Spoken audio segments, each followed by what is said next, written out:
Okay, welcome to another episode of Warriors Whiteboard Wednesday. Of course, it's a Wednesday. Dai-Shihan Miller here from Warrior Concepts, but of course you know that. And if it's your first time, how you doing? Anyway, all right. So I've got another strategy and tactics training for you. But instead of taking a look at like how to do a technique better, how to trick the bad guy, those kind of things, we're actually going to hone in on training better, right? Training smarter, not harder, so that we can actually get where we want to go faster, easier, easier. Okay.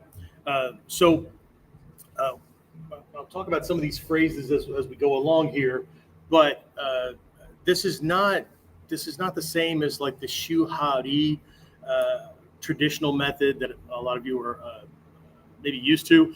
If you were a part of our Kuden podcast, if you were on live or caught up, that I just did this week, right? The theme is this Heijōshin. I'll break that down here in a bit, but it's a type of mindfulness. It's a type of mindset. And so that's kind of where we got things going. But as a part of that Kuden podcast, I went into the 4 stages of what I called then skill acquisition. Thought I'd change up the terminology just a little bit for this one. But what it really is this is not, as my teachers used to say, about certain drills and whatnot, right? This is not a self-defense technique, but it has everything to do with self-defense, right? So don't turn it into a kata. Don't turn it into a form, okay? So while I've already said we're not going to be, I'm not teaching you how to do a technique better, faster, whatever, right? This has everything to do with how quickly you can assimilate those techniques into a certain part of yourself, okay? That's really, really important. I'll share some of these as I go along, right?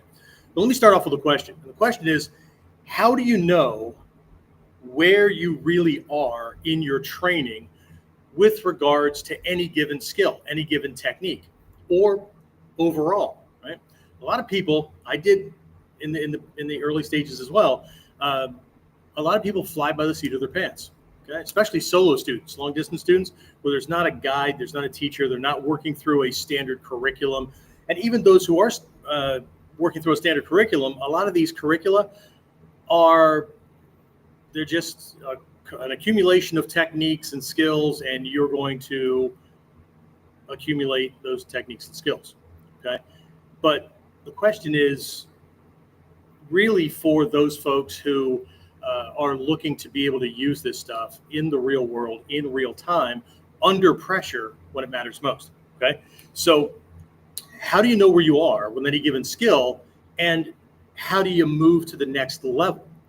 How do you know what that level is, okay? So that's the point of this particular class, all right? The focus is on what we could call 4 stages of skill acquisition. But again, that sounds like accumulation or gathering. How about if we call it the 4 stages of skill development or 4 stages of skill mastery? One of my teachers used to use this term, ownership, right? To train with a skill or a technique until you own it. Not know it. Owning it has gone beyond it. It is so much a part of who you are that 1, you don't have to remember it to be able to do it. And 2, you can't forget it. You can't get it wrong, right? You can't not do it right any more than you can in the normal context, unless you're majorly injured or crippled or whatever, right? You can't not move your legs correctly when you get up to go to the bathroom or to get up to go get a drink or something like that. But also, you don't even think about your legs. You don't think about the act of walking. That's the degree or the level of proficiency that we're talking about when we talk about mastery. We're not talking about how many techniques we know or how high our belt rank is or anything like that. And I squashed that a whole lot during Kuden, so if you need to get caught up on that, well, if you're on the YouTube side of things, just click that live button and it'll be the podcast just before this one when it's done, okay? So what we're looking at are these 4 stages that move us from being introduced to a technique, introduced to a skill, all the way to that point I just described, where we don't have to think about how to do it, when to do it, or even which technique to do in any given moment. Okay? And we can do it immediately. We can do it under fire, right? When this guy's trying to beat, break, or kill me, and I can do it without hesitation. I don't have to think about it, any part of it or whatever. I can do it just naturally as tying my shoes, assuming that you can tie your shoes without looking and tongue hanging out, like a 6-year-old. Okay, and if that's you, don't take offense to it. That's just at certain ages, it's kind of a survival skill, right? But we want to take a look at how we can do that and how this is related to a goal, a mindset, a state of being known in Japanese as Heijōshin. Heijōshin, right? This is right up there with Fudoshin, Sanshin, not Sanshin, Fudoshin, Mushin, and things like that, right? They're states of mind, right? They're different aspects of this Tatsujin, this fully actualized human being. The more of these things we can fire up, the more of these things that we can develop, then the more faculties we take into an actual bad situation. Okay? Could we still lose? Yeah, of course, right? I mean, life is messy, it's chaotic, right? Shitty sometimes, okay? But if we don't put them in, well, then they can't come out, okay? So people like to throw around words like mastery, just like enlightenment or wisdom and whatever, right? But they don't necessarily know what the constituent parts are behind that thing, right? Like, for how long has any given person who's been interested in Ninjutsu looked at the 18 levels of training in the Togakure school, and number 1 is Seishin Teki Kyoyo. And all it says is personal clarity, spiritual development, something like that, right? And they just let it go. Oh, okay. And they just go down the list because where are they heading? Oh, they're heading for the taijutsu, they're heading for the spear and sword stuff, they're, the kick-ass stuff, right? Except the Seishin Teki Kyoyo is the stuff that makes us who we are and gives us the abilities and the level of ability with each of those other things. That's why it's number 1. That's why I wrote the book, Seishin Teki Kyoyo, and what is it, 17 or 18 things in there, okay? So anyway, all right, so again, how they relate to this Heijōshin. And again, Heijōshin, very briefly, we'll dive into it a little bit more, is the state where awareness and skill become natural, become effortless. They become so much a part of who you are that you can't not do that thing. Okay? We go from being exposed to something, going through the process of learning it, becoming proficient with it, and get to a point where we no longer have to think about that anymore, right? We drive to the store to get something that we need. We think about the thing we need, and we navigate traffic and whatnot. But how much attention do we put on the actual operation of the car? Now, compare that with how much mindset and awareness was put on the car when you were a teenager, even after you first got your license. Shit, how much pressure on the pedals, how much right? And then how much was that different from when they first put you in the car and go, okay, you've been watching us do it, your turn, right? And then the coordination, all that, right? So this is a process. And if we don't know where we are and we don't know where we're going or what the next process is going to be, there's some traps along the way that we actually set for ourselves. Ego sets them up for us that will actually make us fall short. And one of the biggest traps, right? It's 4 stages. One of the biggest traps is stage 3. We'll talk about those when we get there, right? But for the moment, before I jump into the rest of this and we dive into this Heijōshin for just a quick second, because I covered it a lot in the book and also during Monday's podcast, right? But don't forget, like, subscribe, share, all those things, right, that help get this stuff out, help tell the algorithms and whatnot on the different platforms that you want to be reminded when this stuff comes out and you want more. And it helps us, it helps others, it helps you, that kind of thing. All right. So that being said, now I got the obligatory stuff out of the way, right? So let's take a look at this word Heijōshin, right? It's made up of 3 kanji, right? The kanji are Hei, Jo, Shin, right? Hei, not Hey. Hei, Jo. That'd be like a long O here or a U added to the end of it, not Jo. It's not like dojo, right? Hei, Jo, Shin. Okay? Everybody knows Shin, right? Okay, Sanshin, Mushin. Okay? This is the kanji that's underneath Tol for the edge of the blade. Okay? Kisaki to make up the word for ninja. Okay, everybody should know those. If you're in Ninjutsu, you need to know those two parts and, of course, them together. Anyway, so let's take a look at these very, very quickly because this is a very specific type of mindset, but it's also a development level. It is a state of being, okay, where we take the things that are extraordinary, right? They're like this wow thing, and turn it into an ordinary, everyday, just a part of my life. Okay? All right. So, very quickly here, hey, right? This kanji for hey might look familiar. I'll come back to that in a minute, right? So, this kanji means flat, level, or even. Level or even. Okay? Calm. And we'll stop here at peace. Peace as in calm, not peace as in like a piece of candy. Okay, so flat, level, even, calm. I can't even read my own writing. Okay, this kanji is also has another pronunciation, right? So it's hey, but anybody that can read Japanese or been around for a while, and you know the kanji for the different kamae, right? This is the kanji for the word hira, as in hira ichimonzu no kamae. Okay, hira ichimonzu no kamae. Flat or level figure one posture. But here's a little bit of depth, right? Because it's the same as this hey. So we could stop here, flat or level. I did for years, right? But this tells us that this posture is much more than physical, right? It's a reflection of a calm, balanced heart-mind, right? And if your mind is not flat, level, calm, peaceful, that kind of thing, then your body in this posture is not going to express its full potential. Okay? And that's all I'm going to say about this at the moment, because this is not a class on Hira Ichimonzu no Kamae. Okay? But I like throwing extra little bones out so people can hopefully follow them, right? So let's take a look at Joel. Okay, Joel can mean always. Always. Okay, it can mean ordinary.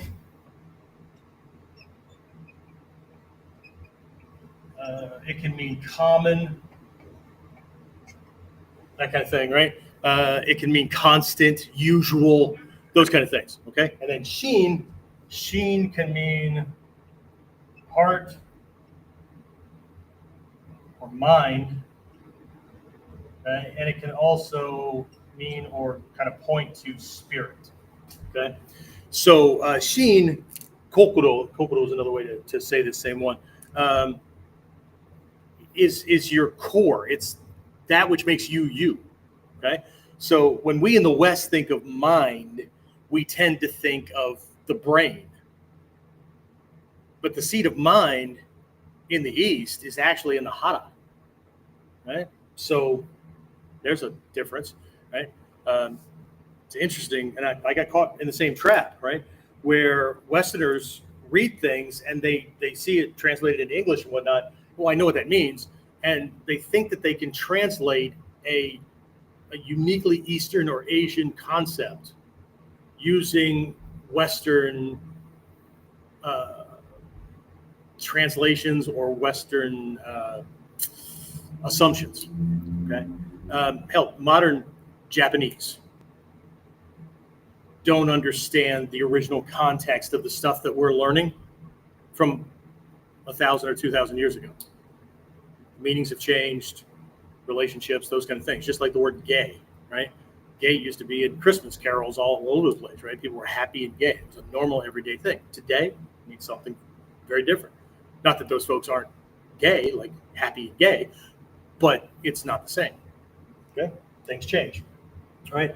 But what we're pointing to here, or what the word Heijōshin is pointing to, is a balanced mind, one with clarity and calm, so that no matter what's going on, mundane, big, catastrophic, whatever, right? You can do what needs to be done without thinking about it. Okay, think like braking a car. I don't mean like braking a car. I mean like braking, deceleration, right? Okay, driving along, and all of a sudden some jackwagon pulls out in front of you or cuts you off or whatever, right? You don't have to think about taking your foot off one pedal, putting on another pedal, and slowing the car down. You have this sudden urge and need to slow down, to not run into this person, and your body just carries out these motions. So much so, and so much that you're not thinking about it, right? Or you're like aware that you're doing it, but you're not guiding the doing, right? So much so that you can call this person some choice words, maybe flip them off, blow the horn or whatever. You've got all this extra free mental capacity to do way more things because you don't have to think about that. Your hands did things with the steering wheel, your feet did things with the pedals, right? An arm may have gone out, even though people are wearing seatbelts and shoulder harnesses and all that, may have gone out to put an arm across the chest of a loved one. Right?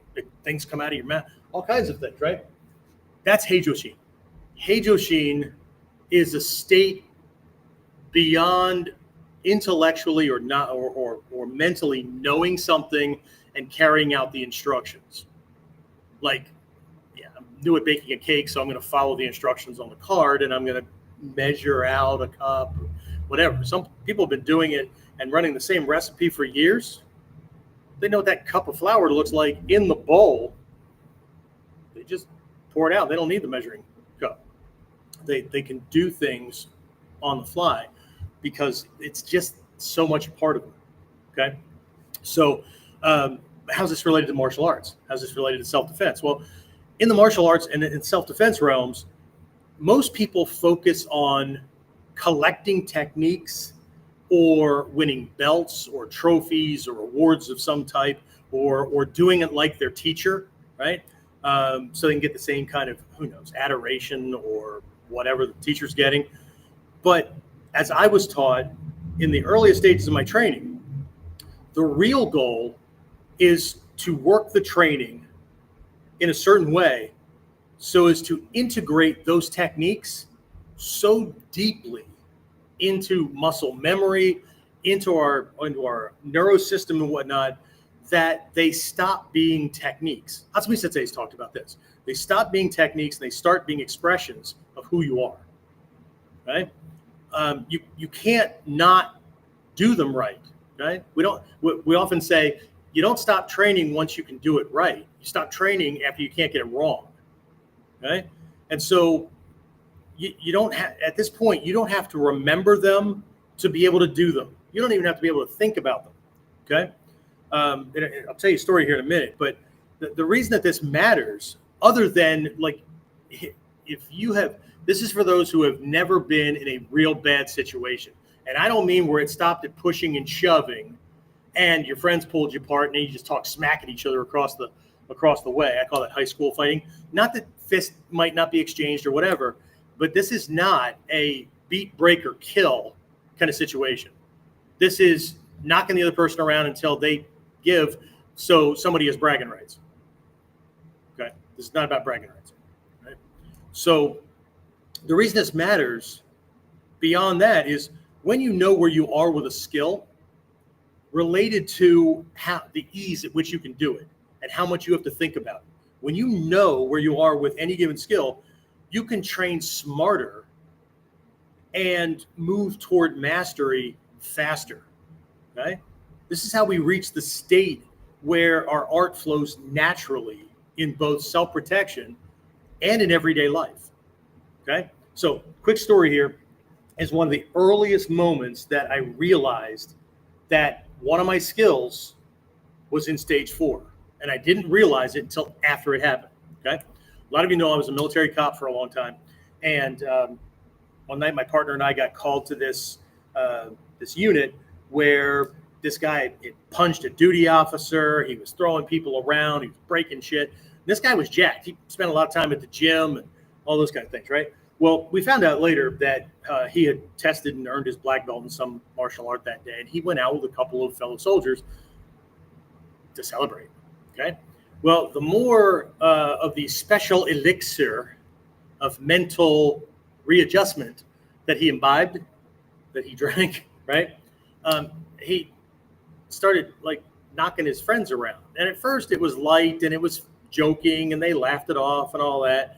Well, it just kept getting worse. And finally they were like, dude, we've had enough. We need to get you back to the barracks. It's time for you to go to bed, right? So he's going back and all of a sudden he does something and he draws blood.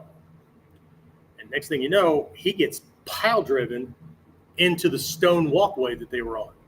Okay? We were in South Korea, so a little bit rougher and whatnot, right? Anyway, stone path, and just gets driven to this thing, jumps up, and just goes into a fit of rage, right?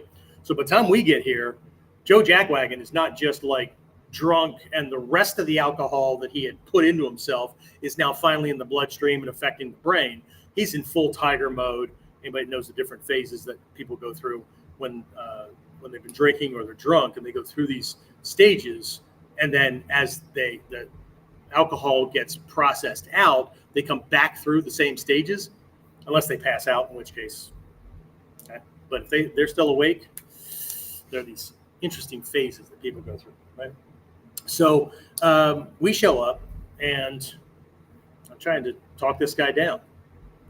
One thing leads to another. He ends up in my face. Next thing you know, an uppercut comes up, hits me in the jaw, and he's just throwing these jackhammer arms and fists at my head. And I'm just ducking and covering using Hoko. And something just felt right. Turned, whipped a Musha Dori on him.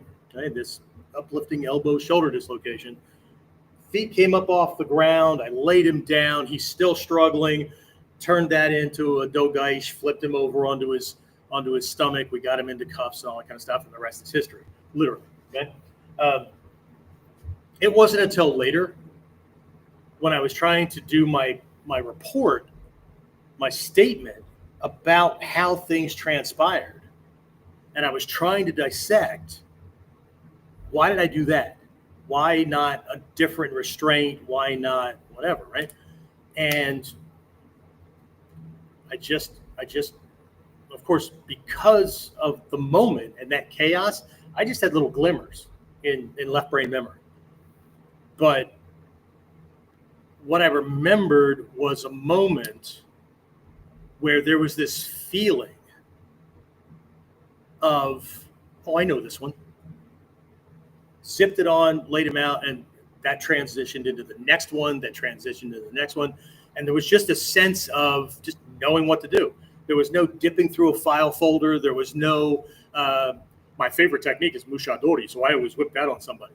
Nothing like that, right? It was quite disconcerting that the part of me that I'm always communicating with, and what a lot of people use when they're sitting around the table and they're talking about, well, if that were me, man, what I would do is X, Y, Z, 1, 2, 3. That took a freaking vacation, because that part was doing the, oh shit, trying to hide behind certain things. And there was this moment of feeling. And so I didn't choose Musha Dori.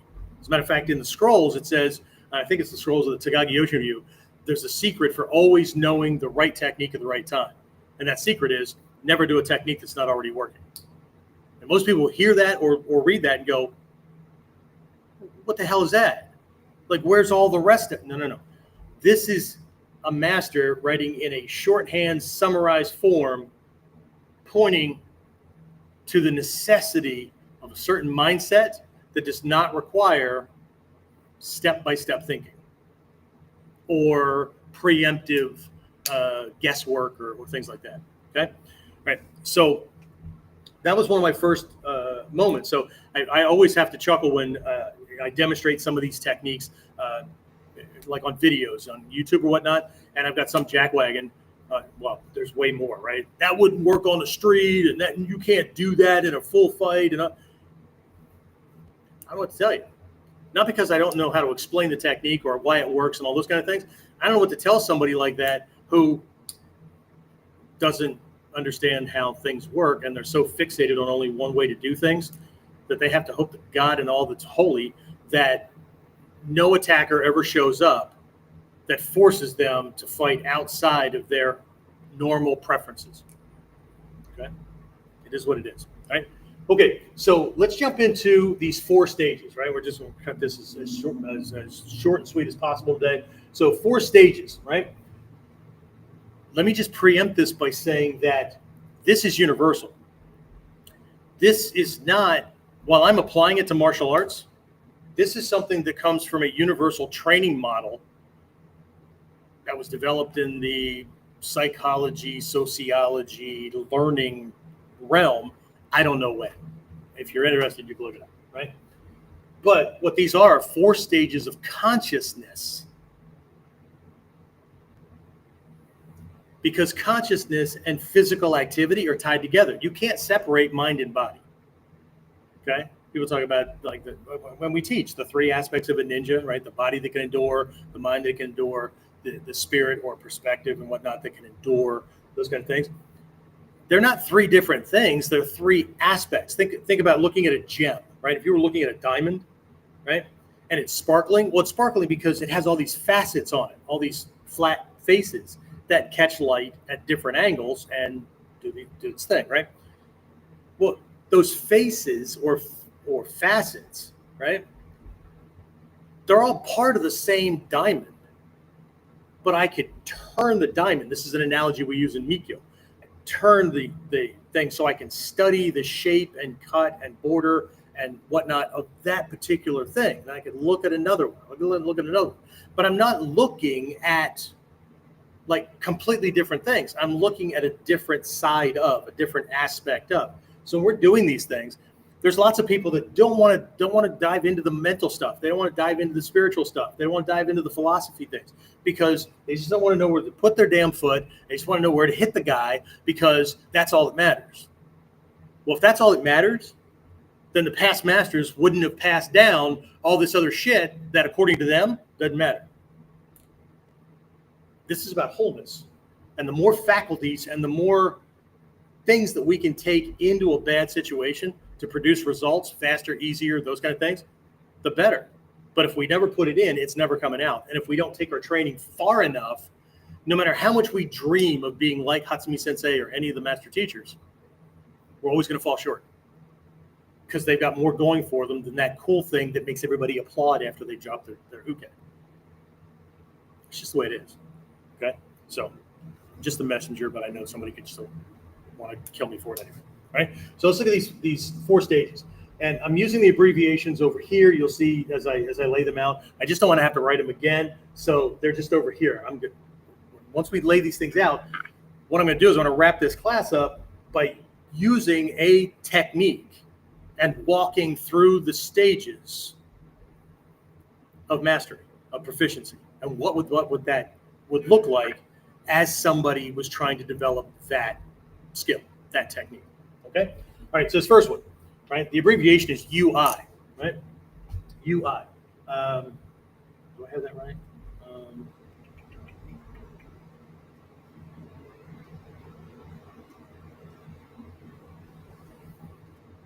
Yeah, okay, I do. Sorry, I apologize, right? So this first one is unconscious incompetency.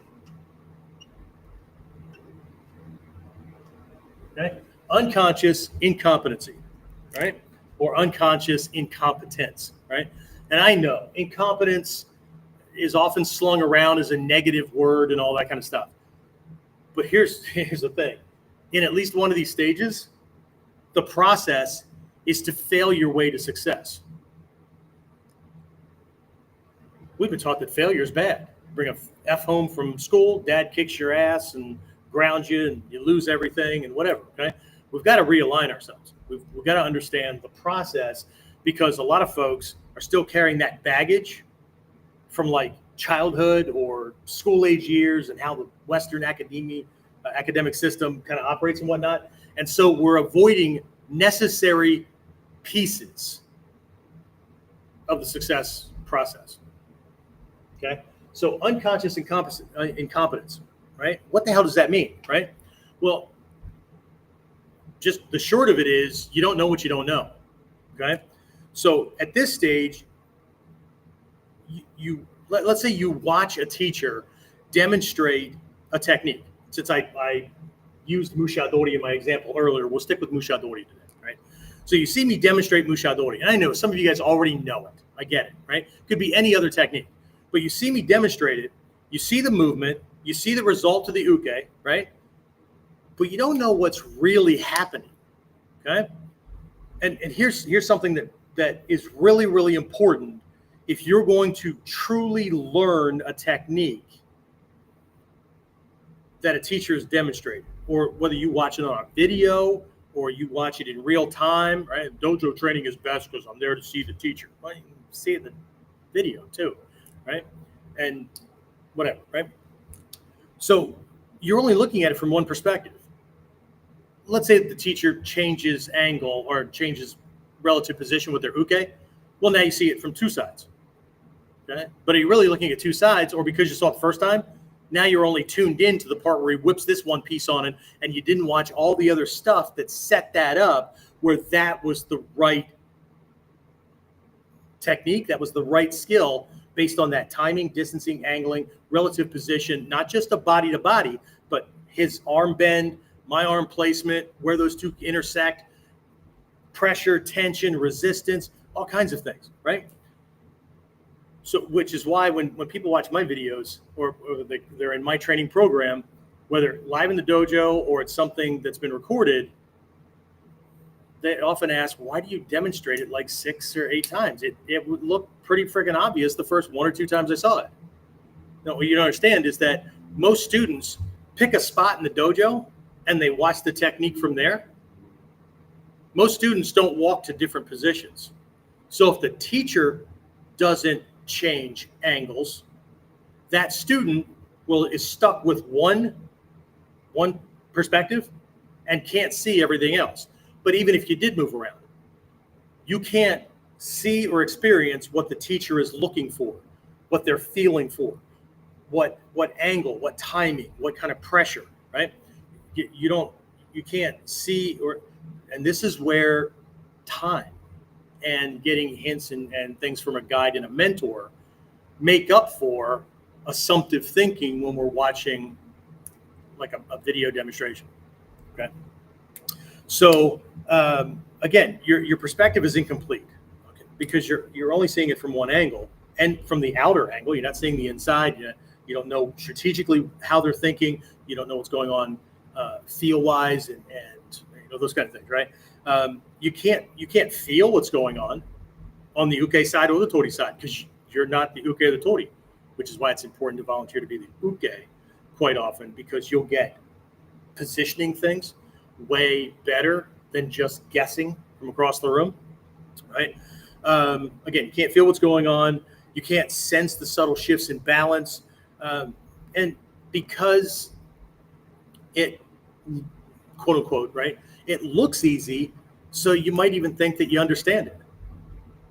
And then what happens, right? Then you go try to do it. And that's where we bump into conscious incompetence.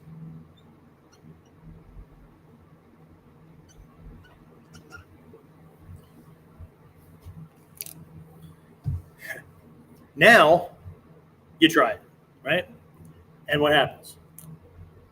Now, if you've been around for a while and you've been doing things and your competency level mentally and physically, coordination, all those kind of things are getting better, well, then the learning curve on the skill speeds up.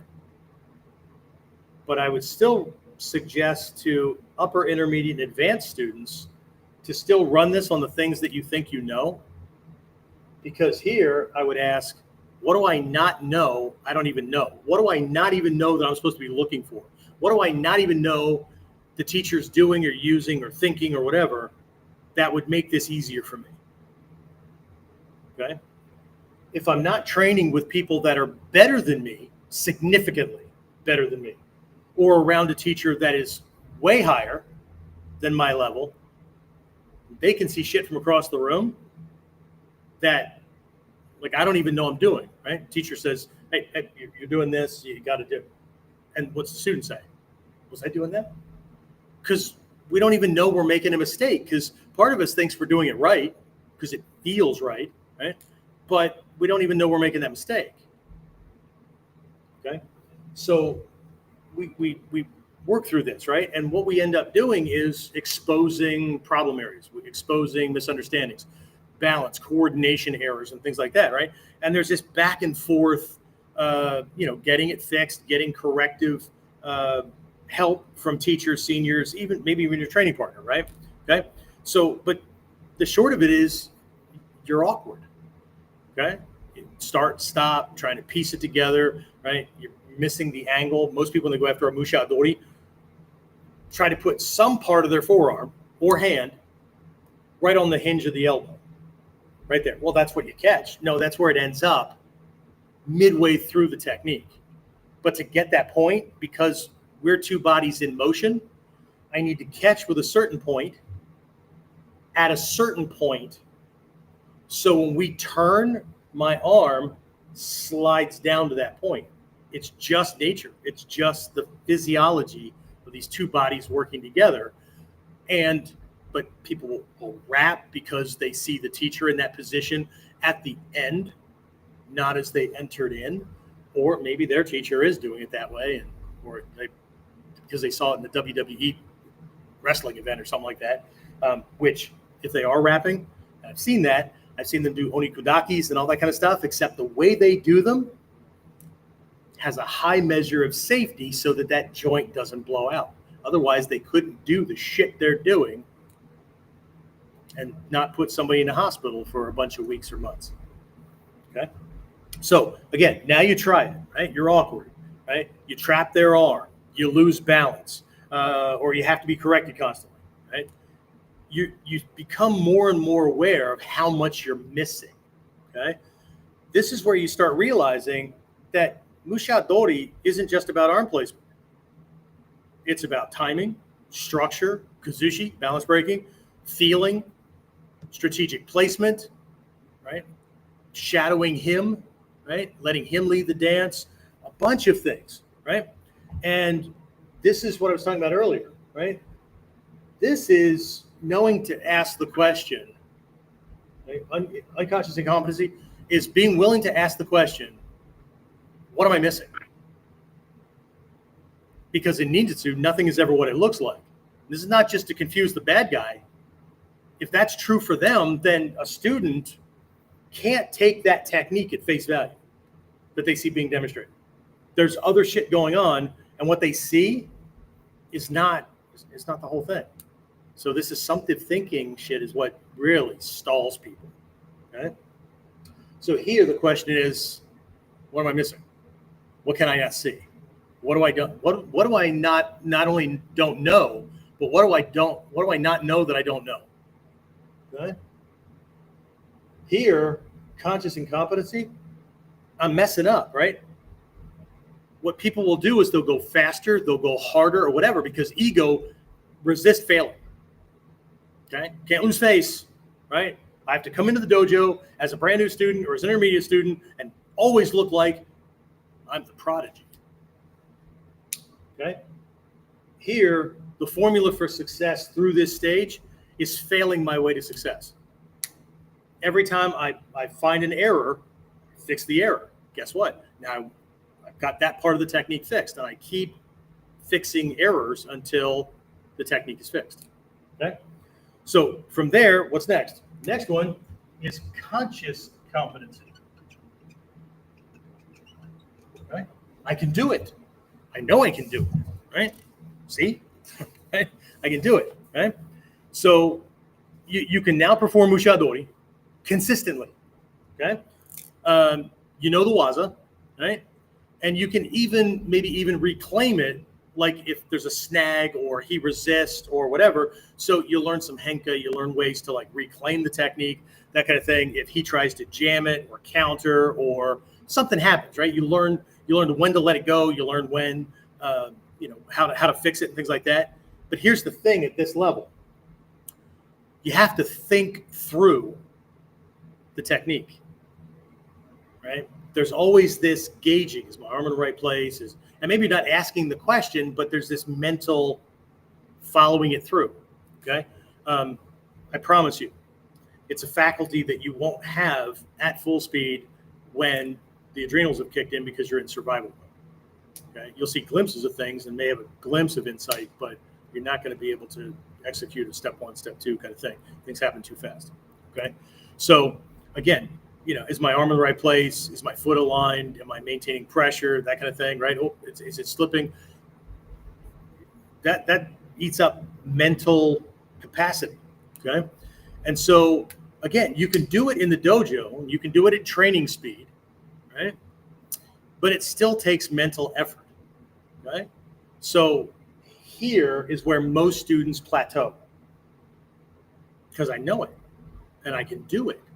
And then there's this assumption, right, that because I can do it in the dojo, then I can do it on the street. And they confuse this level with mastery. No, this is proficiency.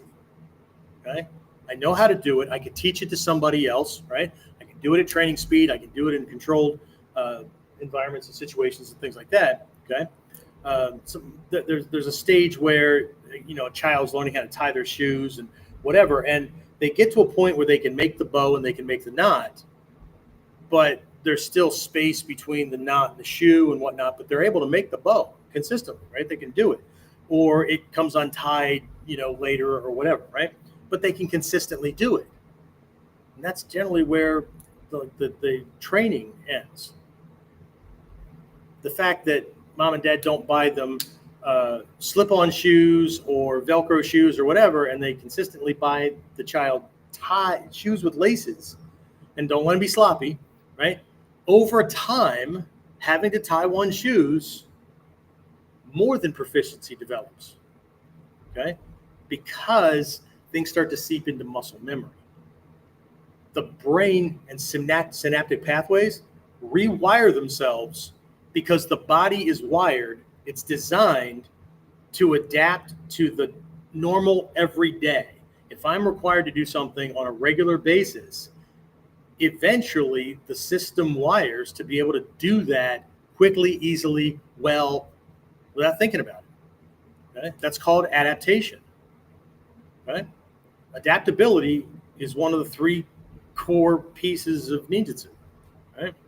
So the last one here is unconscious competency. Okay? So we go from unconscious incompetency to unconscious competency, right? And so at this stage, you don't do mushadori. You don't choose mushadori, right? It happens, right? You just feel when the arm is right, your body moves, the lock appears. You're more catching it already in progress than you're trying to generate it, right? So again, it's like in my police work, right? I didn't have to choose mushadori, right? It simply manifested as the right response while my mind was already dealing with the bigger picture, right? I'm watching other arms. I'm, patting him down, all kinds of things. I'm scanning the area while I'm dealing with this guy because I don't know who else I have to deal with. I need to keep an eye on my partner or partners. Where the hell are they? While I'm putting this thing on, I need to know that his arms and whatnot can't get at my firearm, my cuffs, my nightstand, nothing, right? I need that capacity, right? I can't be so focused on a technique that somebody can walk up and take my gun from me and shoot me in the back, okay? So this is where the lesson from the scrolls come alive. This is where that never do a technique that isn't already working comes from, okay? So we want to get to this point.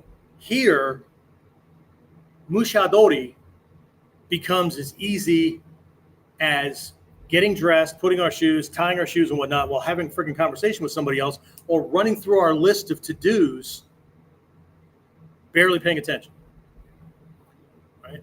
Showering, No, you know that when you walked out, no matter how much in deep thought you were about a situation or your to-do list for the day or whatever, when you walked out, you didn't miss anything. Okay? Driving the car, whatever. All of these mundane things, that's where this ordinary or common mind happens.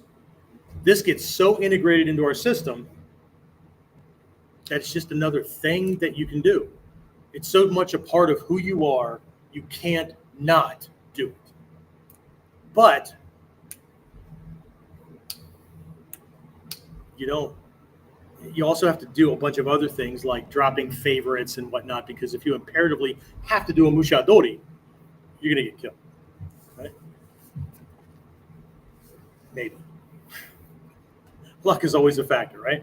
Okay, so before I jump over to the technique example of mushadori, I want to give you another real world kind of thing, because a lot of folks, I don't know what your context is, and I'm not looking at any chat or whatever for who's on. So I don't know if you're one of my longtime students. I don't know if this is like an extra nudge to review things and get better, or if you're brand new, you have no idea who the old fat bald guy is and why the hell should I listen to him, whatever.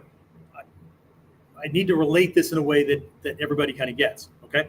One of my teachers way back in the day used an analogy to make these stages relatable, like to everybody. And I just borrowed it, okay? So let's take something really simple, right? I'm going to teach my son or daughter how to catch a ball. It's really simple, right? Okay. So the first thing I'm going to do, right, is I'm going to take that hard baseball and I'm going to whip it at 90 miles an hour at his head, right? No, of course not. Although I wouldn't put that past some people. You got to learn sometime. Right? Anyway, right? I'm going to find a nice soft rubber ball that's, barely inflated, or a sponge Nerf ball or something like that, right? And I'm going to say, okay, get ready. Okay, hold your arms out. And I might even position their arms or whatnot. So there they are, standing like this, right? And I just toss it very, very lightly. And what happens? Well, it bounces off their stiff arms, bounces off their face, rolls away, that kind of thing, right? That's unconscious incompetency. They don't even understand the concept of catching, right? If they understand anything, it's Dad's going to toss this thing and it's just going to land in my arms and I'll have it. But there's a bunch of things like, well, that thing bounces all over the place. That's not helping me. That ball is not letting me catch it. All kinds of wild, crazy things, right? Okay. So again, Dad tosses the Nerf ball, and arms are stiff, bounces all over the place, whatever. That's up here. Okay. And then things develop for some quicker than others, whatever, right? But they start to get the idea, or with some cues from Dad or whoever's helping, right? That, you need to catch it. And so they equate that with like pinning it, right? So what the kid does is they start doing this, right? As the ball starts to come toward the arms, right? They start trying to pin it against their chest or their face or whatever. They're trying to trap it, right? And so sometimes it works. Sometimes they get a piece of it and it pops away. Other times, yay, whatever, right? But what's the problem here? Okay, timing. There's a certain timing element. There's a certain distance, right? If I'm too late, bounces back out, slap myself in the face. If I'm too early, I miss, it bounces off the back of my arm. There's all this stuff to work through, right? So the kid starts getting a handle on this conscious incompetency, like, I suck at this. They may not be that negative, but they're if they stay with it, they're embracing the suck because they want to get good. They want to be able to catch the ball. They want to not lose it, right? And so to do that, we have to embrace the suck, okay?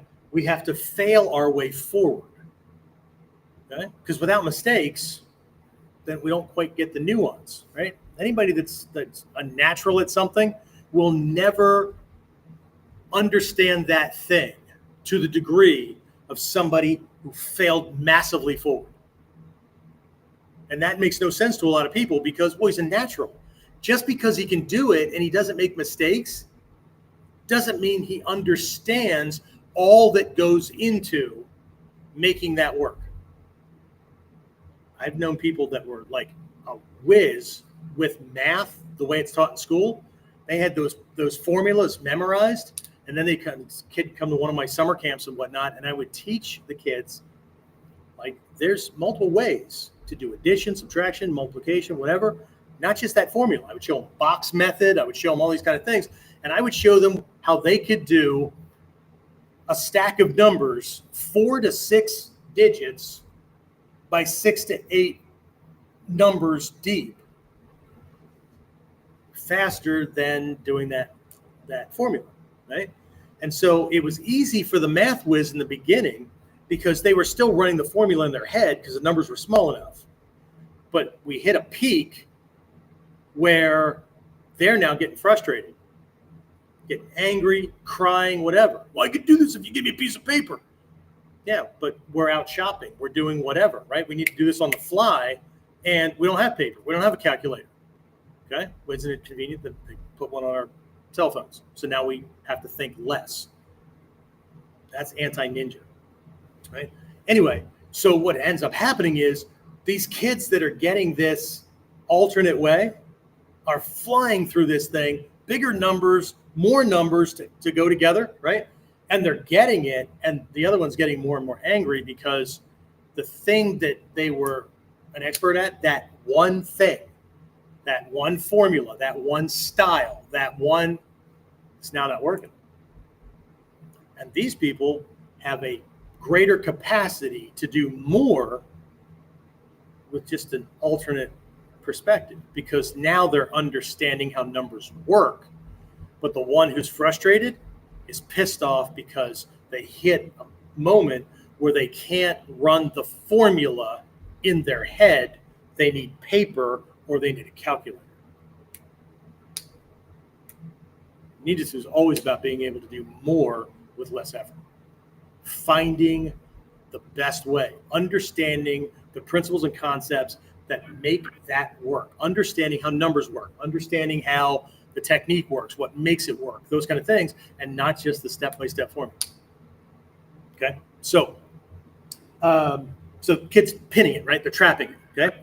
And then with enough work and all that and enough diligence, okay, they learn to catch the ball, not just that one, but the ball can get smaller, it can get harder.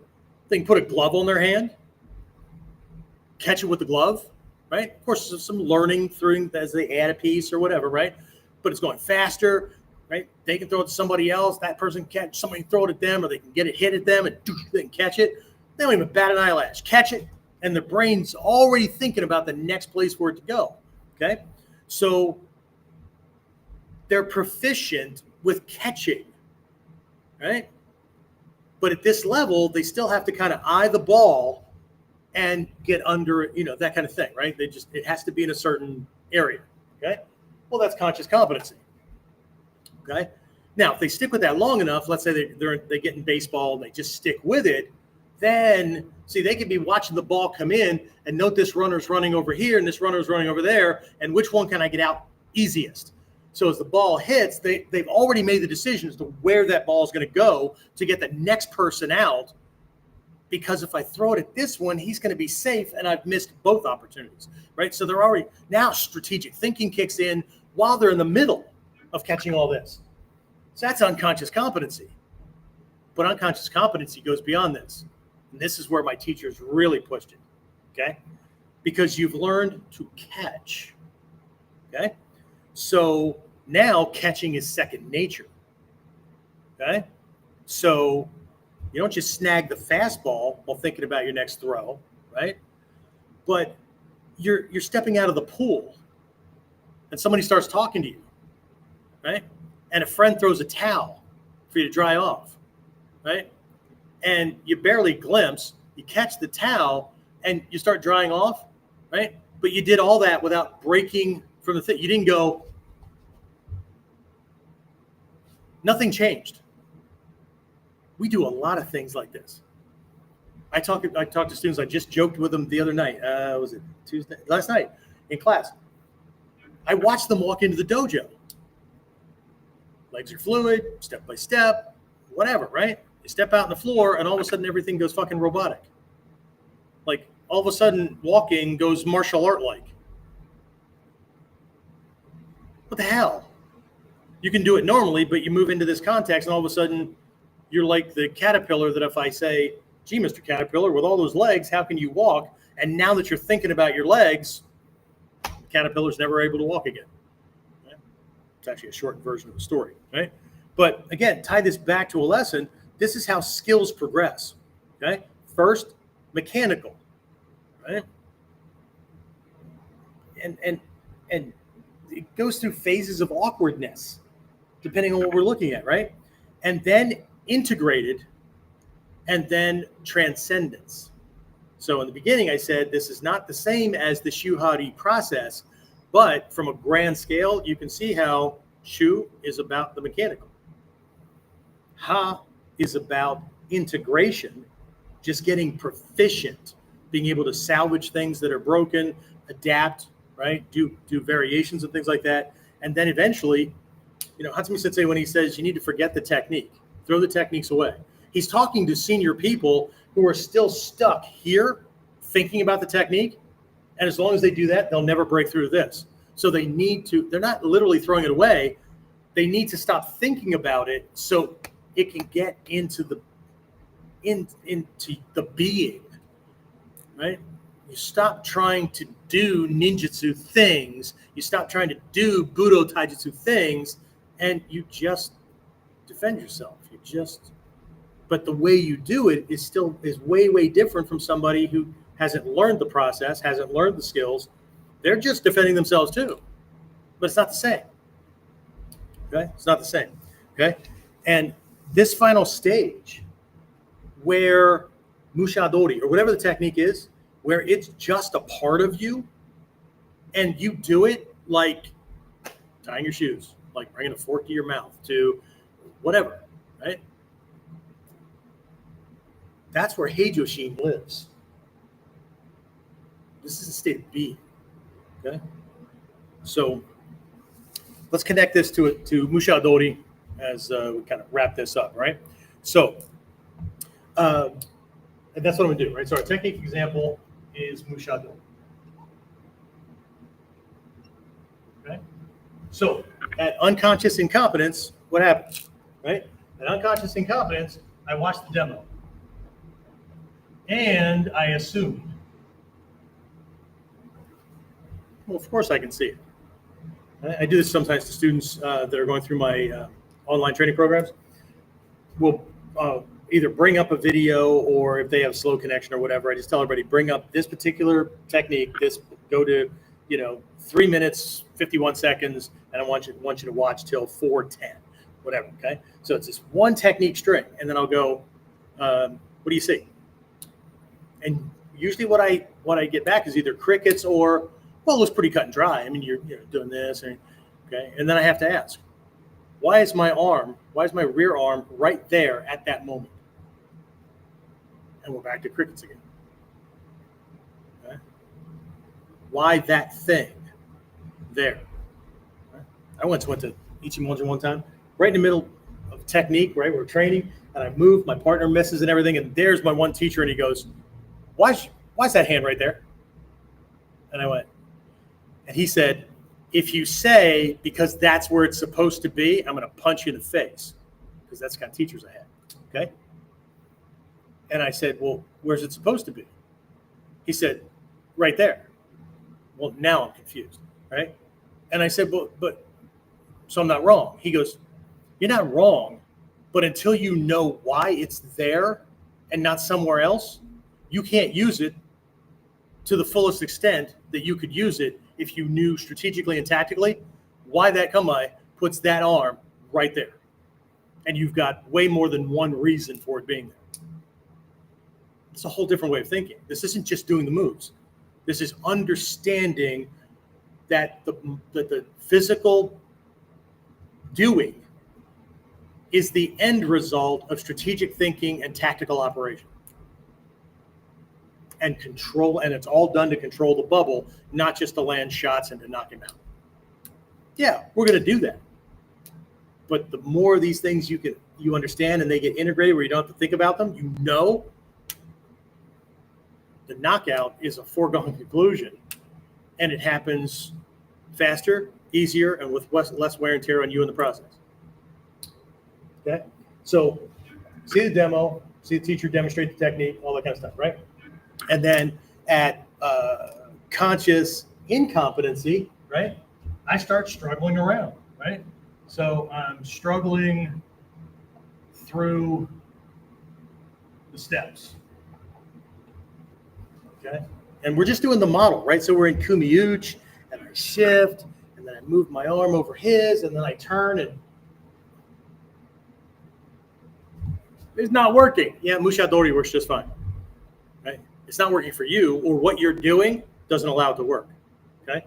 So show me what you're doing, okay? And then start piecing it together, right? I might forget steps, all kinds of things, okay? But I keep working through those things, and then I get to a point where I'm able to do it, right? Okay. Let's see. Can do Mushadori, right? And as a part of this, right, and these things kind of, there's a bridge in here, right? So this keeps feeding back and forth, where the more and more I can do it, but glitches start to happen, right? Where he resists, or my teacher tells my partner, resist at a certain point, okay? Or we start working on failure points in the technique where he could resist, or you could miss something, or the timing could be off, or something like that, and then how to salvage it, right? But here, I can do it. I can do it in the dojo, and I can do it while I'm thinking about it, right? I recognize, or I think, okay, I think Mushadori is an option, so I go after Mushadori. Sometimes I get it, sometimes I don't, whatever, okay? But I understand what makes it work. I understand the alignment, the angle, how to kind of catch that on, all kinds of things, right? But this, again, this is where people stop, okay? At unconscious competency, right?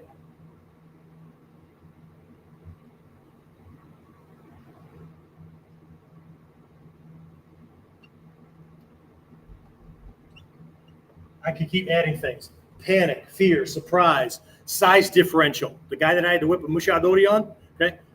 If you're new to this and you're new to my exposure to me, right? I'm 5'6" and change. The minimum height for a military policeman, for somebody to get into the military police corps, at least when I joined, was 5'8", because the average height of a Westerner, at least an American, right, at that time, was 5'8". So, gotta be in the average range. Some people are going to be a little bit taller than you. Some people are going to be shorter than you, but you got to be average, right? Well, they were short on, no pun intended, on military policemen when I enlisted, and so they gave me a waiver on the height requirement. So I was the shortest military policeman in every unit I went to. As a matter of fact, in one of them, the commander nicknamed me Walking Small. Okay, but it's tenacious. Okay. So, but there's all these different things that can get in the way, and they don't matter because I don't have to think about those things. I just adjust to them. And the big part about this, I've learned it here, but here, this is intuitive knowing. It's just a sense of knowing. And as Hatsumi Sensei points out, knowing a technique at this level is also knowing when that technique is not an option. Okay, so as long as we're picking the technique and we're trying to do it, and we might have to force it, right? We know how it works, right? Might have to put a little oomph into it, lay them out, whatever. Okay, and I'm right here, and this is the snagging point. This is a snagging point for everybody, right? In between here, person assumes that they can do it, then it gets too fucking hard, man. Like I can't do it. I can't, right? And then, well, they fucking quit, right? Or they don't ever practice Mushadori, and then it comes up on the black belt test, and then they suck worse, right? Okay. There's reasons for stopping here, which is usually like self-esteem and that kind of bullshit, right? Okay. Here, people confuse this with knowing the technique to the point where they can trust their life with it. Now, you're training in the martial arts because you enjoy it and you don't ever think that you could be attacked or the chances of you being attacked are minuscule, then you can ignore everything I ever talk about when it comes to this kind of stuff and this level of proficiency. But if you're trying to emulate Hatsumi Sensei, any of the Japanese master teachers, any of the rest of us Dai-Shihan, whatever, okay, this is, and I still have techniques on my to-do list that are in here, okay? But if you've ever watched a teacher demonstrate a technique while talking to you about it, or giving a lesson, or looking at other people and making and doing other things, and that technique just happens, and okay, they can do it while they're talking, doing other things and whatnot, and it just happens. They couldn't do that if they weren't there. Okay? Now, the ultimate stress test is like these jackwagons that tried to beat Breaker, worse on me, right? Where they ate an onikudaki or a mushadori or ganseki their face into the floor, or ogyaku, whatever, right? That's the ultimate stress test. Okay, not suggesting that you throw yourself into shit like that, but that's where drills and exercises where you engineer surprise moments. You engineer moments where the student, it has a stall moment where your left brain can't be paying attention to the technique. And then whatever comes out, that's what's in subconscious. That's what's in muscle memory. Okay? So we have drills and things like that where we'll startle the student or throw things a little bit faster, and then, well, that's as good as your kamae is. Okay? I understand the kamae are going to be rough around the edges at speed and with surprise. But that's way different from the same thing everybody else does. Okay? The problem here is that ego doesn't like those kind of tests. So unless we are willing to fail and or be thought of badly or laughed at for making mistakes or whatever, it's going to be really tough because we will hide from the very things that are necessary to get there. Okay? All right. So my challenge for you for the next week, if you choose to accept it, is to pick one technique. One for you, right? Mushadori or another one, doesn't really matter, right?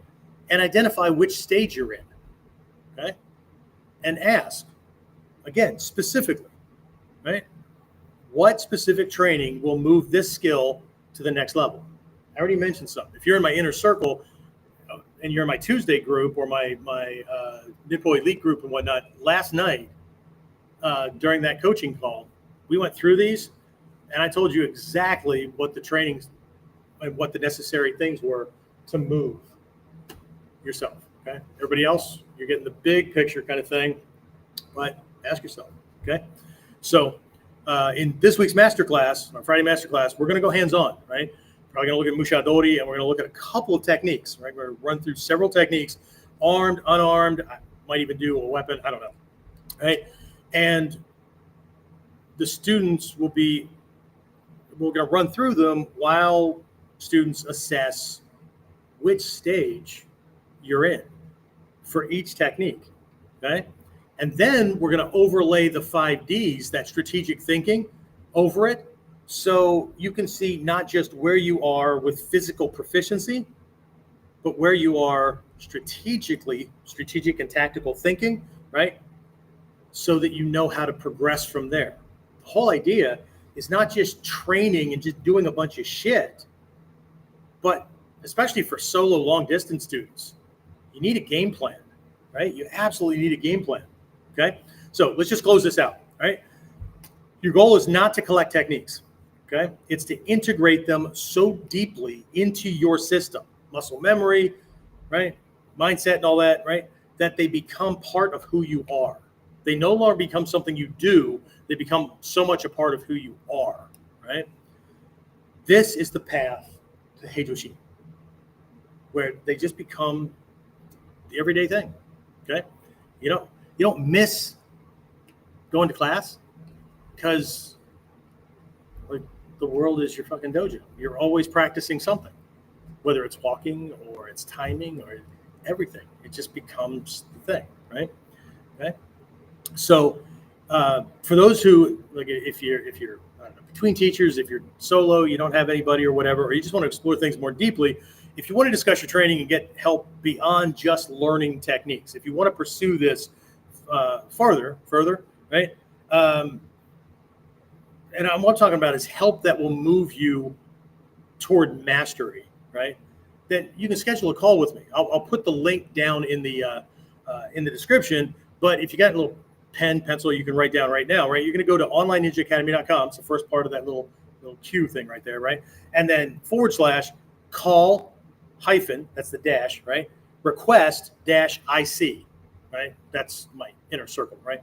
And we'll get on a Zoom thing, and I'm going to ask you some questions about like where you are, where your sticking points and all that are, and we're going to build a training plan for you to progress at least with a couple of techniques or a couple of skills into the next level, regardless of whether you choose to train with me after that or not. Okay. If we're not a good fit, we'll know within the first, 5 to 15 minutes. Okay.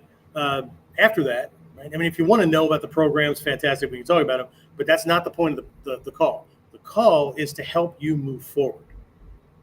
Okay. It's complimentary. It doesn't cost you anything. Okay. Now, if you're going to call and want to talk about ninja movies and other bullshit things or argue with me, then save your dime, because I can hang up just as quickly as somebody else can. Okay. And that will go way farther. Okay. So again, during our session, we're going to discuss your goals. We're going to pinpoint sticking points, and I'll help you create that training plan. Okay. It'll be tailored to where you are and where you not only want to go, but where you need to go next based on this natural progression. Okay. By the end of that session, you'll have clarity and a clear plan of action to start seeing progress, not just a little bit, right? Not just the next technique. I'm not going to teach any techniques. Okay. I can point to YouTube videos. Everybody goes there anyway because they think they can learn it for free. So, right?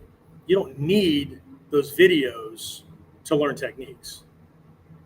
What you can't learn from those videos is this stuff. Okay? But you need the direct feedback from somebody who's watching what you're doing to be able to point you in the right direction. Because if you don't know you're making mistakes, well, then how the hell do you fix them? If you assume that you're already perfect, why would you fix it? And if you assume you're perfect and you're not, do you want to find out in training, or do you want to find out when some jackwagon accidentally or unpurposely catches you making that mistake? It's a redundant question, or it's a rhetorical question, but I don't know, who knows? Okay. All right. So that being said, if you want to make it for the masterclass, that's the last thing I'm going to talk about. Right there's the link for this week's masterclass, onlineninjaacademy.com, Train Smarter Masterclass, $9. This Friday, what is this? August 8th, right? At 6 p.m. Eastern. Even if you can't make it, if you can make it, you're going to get live and the recording of the entire class. That means when I'm correcting students, all that kind of stuff, as well as the direct teaching. And even if you can't make it, you're still going to get the recording. So you're not going to miss anything. And then if you have any questions afterwards, you can always email them to me and I'll help you out to the best of my ability. Okay. So if you want to do that, great. If not, no harm, no foul. So that's it for now. I'm going to wrap this up, and hopefully this was of value. If it was, post in the comments on whatever platform you're on. What was your big aha moment? What was the big help here that you think is going to help you move forward? Okay. And of course, I'd love to have a conversation with you to help you move forward, even if it's just that one coaching call. Okay. All right. That's it. That's what I have. I will talk to you again next time. Hopefully I'll see you in class. If you're one of my locals, I better see you in class. Otherwise, I'll see you next time on Warriors Whiteboard Wednesday.